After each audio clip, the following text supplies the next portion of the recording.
சென்னையில properties தேடுறீங்கன்னா findbhk.com போங்க. Matching ப்ராப்பர்ட்டிஸை AI உங்களுக்கு சஜஸ்ட் பண்ணும். திமுக சார்பில் சட்டமன்ற தேர்தலில் போட்டியிட விருப்ப மனு அளித்தவர்களுக்கு 2வது நாளாக இன்று நேர்காணல் நடைபெற்று வருகிறது.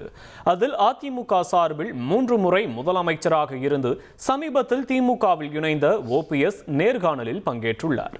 இது தொடர்பான கூடுதல் விவரங்களை செய்தியாளர் ரமேஷ் வழங்க கேட்கலாம். ரமேஷ், வணக்கம். ரமேஷ், விவரங்களை பதிவு பண்ணலாம். திமுக வேட்பாளர் நேர்காணல்ல முன்னாள் முதலமைச்சர் ஓ பன்னீர்செல்வம் இன்றைக்கு பங்கேற்க இருக்கிறார்.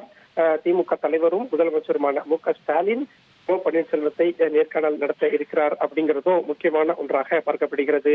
OPS பொறுத்த வரைக்கும் சமீபத்துல திமுகவில் இணைந்து திமுகவில் இணைந்த OPSக்கு வரக்கூடிய சட்டமன்ற தேர்தலில் திமுக சார்பில் வேட்பாளராக போட்டியிடக்கூடிய வாய்ப்பு வழங்கப்பட இருக்கிறது. OPS 3 முறை போடிநாயக்கனூர் சட்டமன்ற தொகுதியில MLA-வாக இருந்தவர்.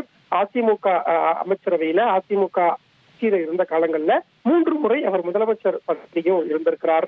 சமீபத்துல திமுகவில் இணைந்த OPS போடிநாயக்கனூர் தொகுதியில போட்டியிடணும், அதுக்கு வாய்ப்பு கொடுக்கணும் அப்படின்னு அவருடைய மகன் OP ரவீந்திரநாத் திமுக தலைமை அலுவலகத்துல விருப்ப மனு கொடுத்திருந்தார். இன்றைய தினம் திமுக அலுவலகத்துல 2வது நாளாக வேட்பாளர் நேர்காணல் நடைபெறுகிறது. மதுரை, சிவகங்கை, தேனி, விருதுநகர் மாவட்டங்களைச் சேர்ந்த நிர்வாகிகளோடு முதலமைச்சர் மு.க. ஸ்டாலின் நேர்காணல் நடத்த இருக்கிறார். OPS பொறுத்த வரைக்கும் தேனி மாவட்டத்துக்கு உட்பட்ட போடிநாயக்கனூர் தொகுதியில நடக்கக்கூடிய அந்த வேட்பாளர் நேர்காணல்ல பங்கேற்பார் அப்படின்னு சொல்லப்பட்டிருக்கு. OPS நேர்காணல்ல பங்கேற்க இருப்பது முக்கியத்துவம் வாய்ந்த ஒன்றாக நகர்வாக பார்க்கப்படுகிறது. உங்களுடைய விவரங்களுக்கு நன்றி ரமேஷ். சென்னையில ப்ராப்பர்ட்டிஸ் தேடுறீங்கன்னா findbhk.com போங்க. மேட்சிங் ப்ராப்பர்ட்டிஸை AI உங்களுக்கு சஜஸ்ட் பண்ணும்.